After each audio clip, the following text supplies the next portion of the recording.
को हुआ अपनी भूल का एहसास। एक हिंदी कहानी। राधा जी एक आम मध्यम वर्गीय परिवार की मुखिया थीं। वे अपने बेटे शुभम और बहू मनीषा के साथ रहती थीं। एक बेटी सीमा थी जो कि शादी के बाद अमेरिका में बस गई थी।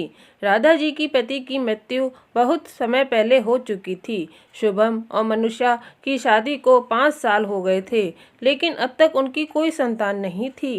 राधा जी की बहू मनीषा भी जॉब करती थी, जो कि राधा जी की बिल्कुल भी नहीं सुहाती थी। वे जल्द से जल्द दादी बनना चाहती थीं, लेकिन मनीषा और शुभम यह अच्छी तरह जानते थे कि अभी मनीषा का जॉब करना कितना ज़रूरी था।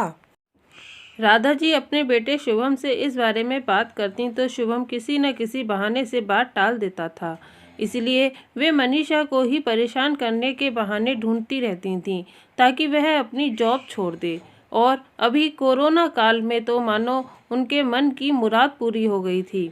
हालांकि वे दिल की बुरी नहीं थीं, लेकिन पोते की चाह में वे न चाहते हुए भी ऐसा कर जाती थीं। अपनी हम उम्र सहेलियों को दादी बनते देख उनका मन दुखी हो जाता था। उस दिन भी घर में ऐसा ही कुछ हुआ। ऑफिस में काम की वजह से मनीषा देर तक सोती रही और राधा जी को अच्छा खासा मौका मिल गया। ये क्या बहू, अभी तक सो रही हो? पता है सुबह के 10 बज गए हैं। शुभम भी बेचारा कब से उठकर ऑफिस के काम में लग गया है और तुम हो अभी तक सोई पड़ी हो। चलो अब उठकर सबके लिए चाय नाश्ता बना लो। मुझसे कुछ हो नहीं पाता है, वरना मैं तो तुम्हारे भरोसे कभी न रहती, खुद ही सब कर लेती। सॉरी माँ जी, वह देर रात तक काम चलता रहा, इसलिए सुबह ही सो पाई थी, इसलिए समय का पता ही नहीं चला। आप चलिए, मैं अभी जल्दी से आती हूँ। हाँ हाँ ठीक है, मेरा कुछ नहीं, पर शुभम को देख लो, उसे कुछ चाहिए तो नहीं? कब से उठा है बेचारा।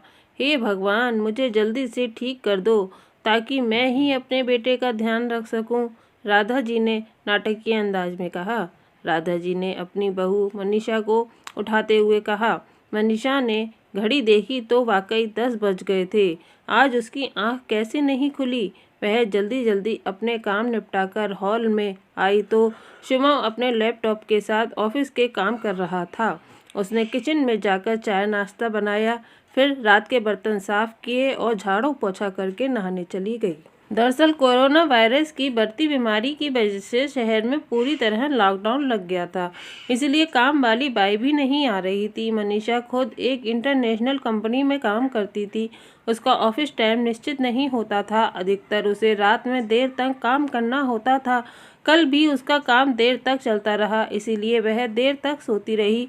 मनीषा नहाकर आई तो देखा कि उसकी सास अपने कमरे में अपनी सहेली से फोन पर बात कर रही थी। बातचीत में अपना नाम सुन मनीषा सास की बात सुनने लगी। अरे शारदा, तुम अपनी बहू को ज्यादा सर पे मत बिठाओ। बहू को ज्यादा उड़ने दोगी तो कल को अपनी नौकरानी के चक्कर में वह तुम्हें ही घर की नौकरानी बनाकर छोड़ेगी। मैं तो भाई शुरू से ही मनीषा के नौकरी करने के खिलाफ थी। अब करें नौकरी शौक से, पर साथ साथ घर के काम भी करें। मैं तो बदन दर्द का बहाना बनाकर बैठ जाती हूँ, नहीं तो सारे काम का बोझ मेरे सिर पर आ गिरता। मैं कोई मुफ्त की नौकरानी थोड़े ही हूँ। मैं तो कहती हूँ कि तुम भी यही किया करो। वह जिस सास को बीमार समझकर उनकी रात दिन सेवा करती है, उन्हें एक गिलास तक उठाने नहीं देती है। सारा दिन घर का और रात को ऑफिस का काम करके थकान से चूर होकर भी उफ तक नहीं करती, उसका यह फल मिला है। उसे माना बे मेरी नौकरी के खिलाफ है, मगर यदि घर की किस्त नहीं होती तो वह भी कभी नौकरी नहीं करती।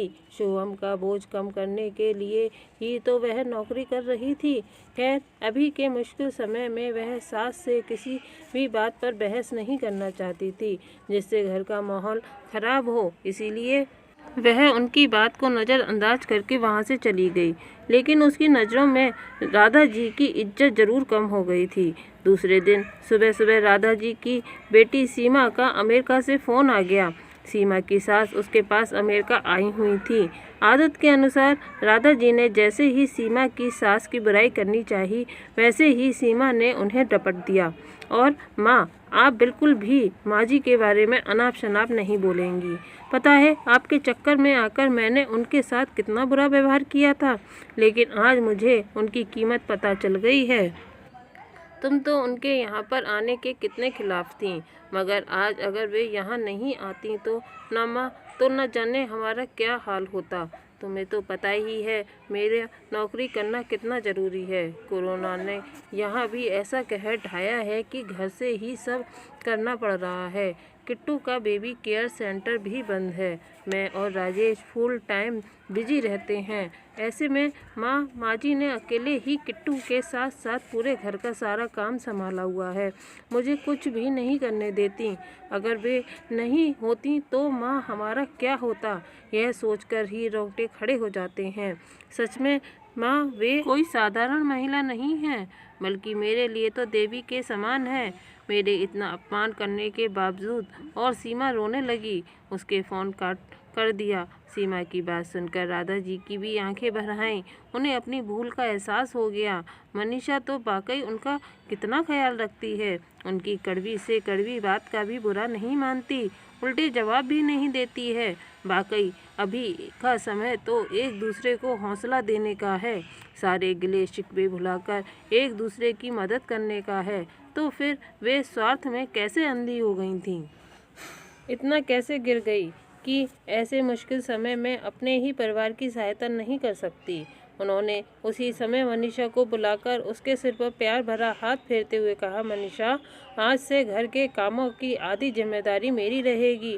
मैंने आज तक तुम्हें जो भी कहा और किया उसके लिए सॉरी। चलो अब तुम जाकर आराम करो, खाना मैं बना लूँगी। इधर सास का बदला हुआ रूप देखकर मनीषा की भी आंखों में खुशी के आंसू आ गए और अपनी सास के प्रति उसके मन में फिर से पहले वाला सम्मान वापस आ गया था। शायद हमारे जीवन में मुश्किल समय आता ही है, इसीलिए कि हमें एक दूसरे की अहमियत कब पता चले। अपनी गलतियों का एहसास होने और आगे बढ़कर माफ़ी मांगने से वाकई इंसान छोटा नहीं बल्कि बहुत बड़ा हो जाता है, राधा जी की तरह। दोस्तों, आपको आज की यह स्टोरी इन हिंदी जो कि सास बहू कही की कहानी कैसी लगी हमें कमेंट करके ज़रूर बताइए और हमारे चैनल को सब्सक्राइब करना बिल्कुल मत भूलिए। धन्यवाद दोस्तों।